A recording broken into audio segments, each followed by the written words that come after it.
കാട്ടാനകളെ അയ്യമ്പുഴ പഞ്ചായത്തിലേക്ക് ഓടിച്ചുവിടാനുള്ള വനംവകുപ്പിന്റെ നടപടിക്കെതിരെ ചാലക്കുടിയിൽ ശക്തമായ പ്രതിഷേധം.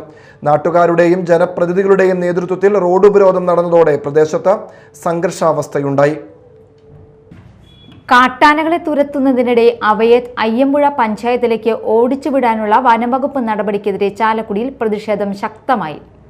ചാലക്കുടി DFOയുടെ കീഴിലുള്ള RRT സംഘമാണ് കാട്ടാനകളെ അയ്യമ്പുഴ ഭാഗത്തേക്ക് നീക്കുന്നതെന്നാണ് നാട്ടുകാരുടെ ആരോപണം. നിലവിൽ അയ്യമ്പുഴ പഞ്ചായത്തിലെ 14 വാർഡുകളിൽ 13 വാർഡുകളിലും കാട്ടാന ശല്യം രൂക്ഷമായിരിക്കെയാണ് ഇത്തരത്തിലുള്ള നടപടി സ്വീകരിക്കുന്നതെന്ന് പ്രതിഷേധക്കാർ പറഞ്ഞു. ഇതിനെതിരെയാണ് വെറ്റിലപ്പാറ പാലത്തിന് സമീപം അയ്യമ്പുഴ പഞ്ചായത്ത് അതിർത്തിയിൽ ശനിയാഴ്ച ഉച്ചയ്ക്ക് 2:30 റോഡ് ഉപരോധം ആരംഭിച്ചത്.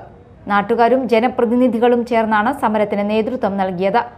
പഞ്ചായത്ത് പ്രസിഡന്റ് റെജി വർഗീസ് ഉപരോധ സമരം ഉദ്ഘാടനം ചെയ്തു. സമരത്തിനിടെ അതിരപ്പള്ളി പോലീസ് സ്റ്റേഷൻ SHO വാഹനവുമായി സ്ഥലത്തെത്തിയതോടെ പ്രതിഷേധക്കാരുമായി വാക്കേറ്റവും ചെറിയ സംഘർഷാവസ്ഥയും ഉണ്ടായി. ഈ നടപടി തുടർന്നാൽ സമരം കടുപ്പിക്കുമെന്ന് പ്രതിഷേധക്കാർ മുന്നറിയിപ്പ് നൽകി. Media time, Chalakudy.